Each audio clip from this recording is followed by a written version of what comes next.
You will never see Roland Martin appear on the Bill O'Reilly show.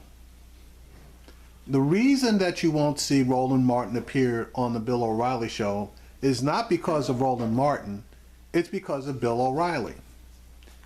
Bill O'Reilly has constantly berated the Black Lives Matter movement and its people. And then he always closes by, quote unquote, inviting a representative of the Black Lives Matter movement onto his show to debate the issue.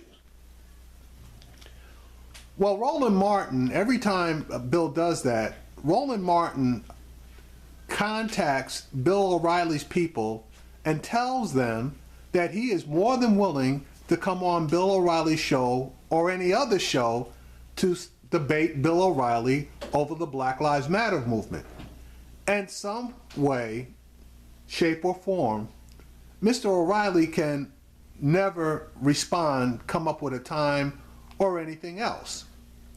This video is a prime example of why Bill O'Reilly will never have Roland Martin appear on his show to debate any issue. Hillary failed on the economy, just like she's failed on foreign policy. Everything she touched didn't work out, nothing. Now Hillary Clinton. Mr. Trump, I invited you here to thank us for what Okay. Not Okay. give a political speech. Okay.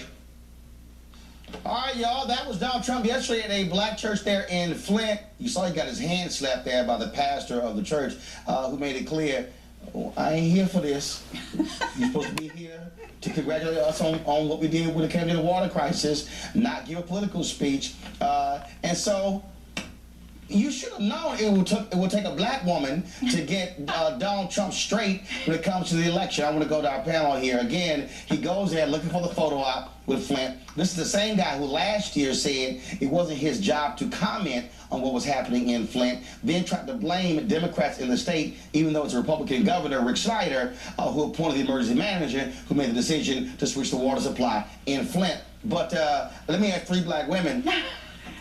But what I will say... Imagine if black women are actually controlling the election. No. You need to stay on topic, bro. All right, now. No, what I will say is that I think black women are never afraid for the clapback and to keep people on topic. But I think this goes to a much larger issue where keeping everyone on topic. Like, this is a time to really talk about the issues, not to do this, to constantly do this negative rhetoric in a place where people are suffering. Like in Flint, Michigan, people are still suffering. They still have contaminated water. And while the mayor was in D.C. trying to appeal to Congress to actually do their job, Donald Trump was there making, again, another reality moment. And let me give it up. Her name is Pastor Faith Green Timmons. Go ahead. Right. Reverend Timmons was right on. And you could see she was like, what you won't do is come politicize this event. And I can respect that, and I really appreciate it. What's concerning me is that if Donald Trump didn't go, we would be complaining about that. If he didn't circle back around, yes, it was politicized. It's because it was, 53 days before the general election. Armstrong Williams is the one who coordinated this. They're doing it for a reason. But the campaign itself has almost written off African Americans. No. The campaign has Donald Trump. Actually, they have not. They have not. They have not, because again, their outreach to black people it's not about black people. Exactly. The outreach to black people, it is not about black people. Yeah. It is about making white, female, conservative women comfortable that he's not a racist or a bigot. This is not about us. It's about them. And the poll numbers reflect that. And that is, so those folks like, okay, he's been on message. He hasn't been out there acting a fool. And then, he's talking to black people. He's going to a black church. He's making them feel comfortable. This ain't got jack to do with any of us. So, I think that's a different way to define outreach to black folks. I'm not quite sure what... No, it is. It's just a different way to define it. And as a Republican, as an African-American Republican, it's clear that he's not speaking to me because I don't understand his message. But I do see him go to Flint, and I do want to acknowledge the fact that he is there. If not resolving and solving it, he's there. He is there. Again, here's the deal for me. I don't have a problem with him going to Flint. But if you're going to go, what are you going to say? That's an infrastructure issue. That's a leadership issue. Have the guts to say, Governor Rick Snyder, do your job. Have the guts to go there and say, Senator Mike Lee of Utah, Republican, stop blocking the money from Flint in order for them to repair the pipes. That's my issue. So when you want to talk about being non-PC and holding folks in check, and that's what he didn't do because he doesn't want to hold them to task. Avis. He's not going to do that because he doesn't care about the people in Flint. He doesn't care about those issues. He doesn't care about black people. I mean, just look at his pseudo reach out approach towards black people. You're right. He spent 90% of his time talking to white people about black people, playing into black stereotypes of black people. So he doesn't care about us. Speaking of not caring about black people, Bill O'Reilly. Oh, Lord. Folks, the Fox News host the other night, 2 nights ago, he tried to chastise Colin Kaepernick. Hey, he's written some book, and then he decides to go on his show, actually on the Today Show earlier, then he goes on his book, and he said this about the San Francisco 49er quarterback who's been protesting by kneeling during the national anthem for the purpose of bringing attention to police brutality. So here's my message to Mr. Kaepernick and his sympathizers. No nation is perfect, but American police officers very rarely shoot civilians. The statistics prove it. Also, while there is social injustice and blacks have suffered in this country, most Americans deplore bias, and we have seen tremendous improvements in that area. To overhype the few police shootings that do occur and to create hostility toward your own country should be put in a basket of deplorables. Perspective is everything in life. Now, I am going to send Kaepernick a copy of Killing the Rising Sun. I am not confident he will read it. But if he does, he might understand that millions of Americans have given their lives for the cause of freedom. Freedom for blacks in the Civil War, freedom for everybody in the Revolutionary War, freedom for Asians, and freedom for Europe in World War II and World War I. I do not respect Colin Kaepernick's actions. I think he is wrong in the extreme. And I think his frame of reference about his own country is scant. S-C-A-N-T. And I think that is stupid. S-T-U-P-I-D. Here's the reality. Did Bill O'Reilly just say that millions of Americans gave their lives for the freedom of black folks in the American Revolution? Last I checked, black folks were not free during the American Revolution. In fact, last I checked, many black folks who first came to this country in 1619 fought for the British in order to gain their freedom. That's a historical fact. Bill, what books are you reading? Because last I checked, 1776, America founded. Emancipation Proclamation did not come on until 1863.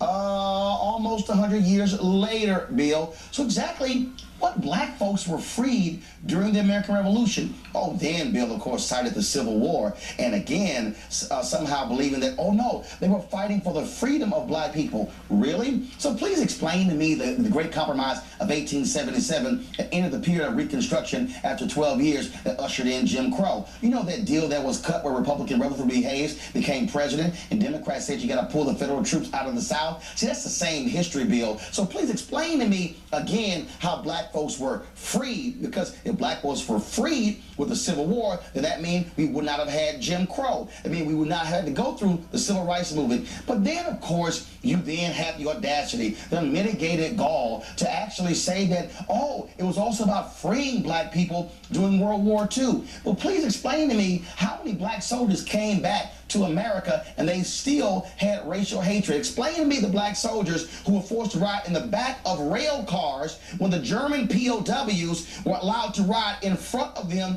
because of racism in America. See, Bill, you want Colin Kaepernick to read your book about patriotism and real patriotism. No, Bill O'Reilly, the real patriotism is when you're black in America and you fought for a nation even though that nation did not fight for you. That's real patriotism. So imagine those African Americans who fought in the Civil War knowing full well they were not fully free. Imagine the African Americans who fought in World War I and World War II and in the Korean Korean War and the Vietnam War, knowing full well that America was not willing to see them as free. That's actual history. So Bill O'Reilly, damn your book. Colin Kaepernick should not read your book because your book is a joke when it comes to patriotism. So Bill, I got some books for you to read because it's clearly what you have been reading is absolutely nonsensical. So Bill, here's the first one. Bloods, Black Veterans of the Vietnam War, An Old History by Wallace Terry. You might want to read that book to get the sense what it was like for black soldiers facing bigotry in Vietnam, supposedly fighting against communism when they're still fighting for freedom in America. How about this book, Bill? I Never Had It Made, an autobiography of Jackie Robinson by Jackie Robinson. If you read that book, Bill, you know what you're going to find out? You're going to find out that it was Jackie Robinson who also said in that very book why he did not salute the flag, why he did not stand for the national anthem, because he said America has never seen me as truly an American. That's what Jackie Robinson said. By the way, Bill, he was a veteran, served in the Army, but also we had to go through a court-martial in Texas when he chose not to ride at the back of the bus. Oh, I'm sorry. I thought that black folks were freed in the American Revolution and the previous wars, so why did he have to ride at the back of the bus in El Paso, Texas? Let's go to the next book, Bill. Patton's Panthers, the African-American 761st Tank Battalion in World War II by Charles Sasser. That details those brothers who were sitting here fighting alongside Patton. That's the wrong book there. That's another book on the same title by Dina Colo. But again, you can read one of those two books. Here's another book for you, Bill. American Patriots, the story of blacks in the military from the Revolution to Desert Storm by Gail Lumet Buckley. Yes, right, black folks, actual American patriots. Here's another book, Bill, Strength for the Fight, A History of Black Americans in the Military by Bernard C. Nolte. Something else you should read. But how about this one? Benjamin O. Davis Jr., American, an autobiography, a black man who went to West Point and they did not speak to him for an entire year while he was at West Point. See, Bill, I thought we were all Americans. I thought we were all free. But you mentioned World War II, which your new book is about. So why don't you read this book called The Double V Campaign, African Americans in World War II by Michael L. Cooper. See, here's what you don't realize, Bill. The Double V Campaign was about fighting for victory abroad and victory at home. It was Robert Abbott, the founder of the Chicago Defender, who also started this when he founded the paper. They picked it up when John Sinstack became publisher of the Chicago Defender. You might want to read Evan McKaylee's book on the Defender, a black paper that changed America, because it was black newspapers who challenged America by saying, hey, how can we fight against the Nazis? How can we fight against fascism? But we have racism in America. Bill, you might then learn with the Double V Campaign. There was J. Edgar Hoover and the federal government who tried to put those black publishers in jail because they dared to write about the racism that was happening on military bases in America. Oh, I'm sorry, you ran up against a black man who can actually read. How about this book, Bill O'Reilly? The Counter-Revolution of 1776, Slave Resistance and the Origins of the United States by Gerald Horne. In that particular book, you read of those Africans of descent who chose to fight for the British because the British promised them their freedom. But Gerald Horne also makes the argument in his book, Bill O'Reilly, that the reason for the American Revolution was because the 13 colonies feared the British were going to outlaw slavery,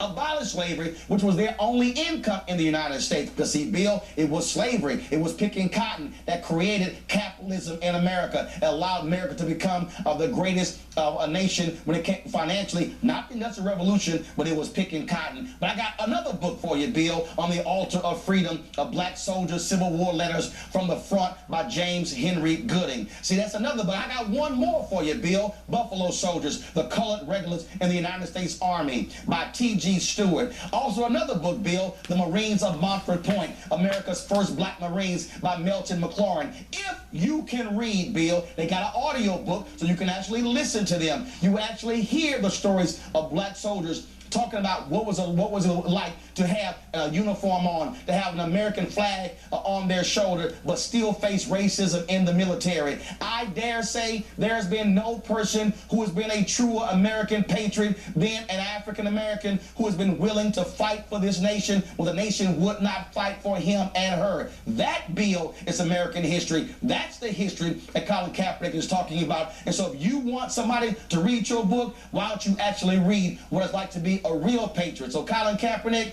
if he sends you his book, throw it in the trash, and then send him an Amazon gift card to go buy some other books where he can learn what it's like to be black in America, what it's learn how to fight for America, what it's learn to be when you're Medgar Evers and you fought for America, but you had to come back in your uniform. Bill, read about those black soldiers who came back from World War II, who were lynched in their uniforms, who were shot in their uniforms. They fought for America, but America then turned around and killed them. Bill, school is now over. It's time for you to go do some damn homework.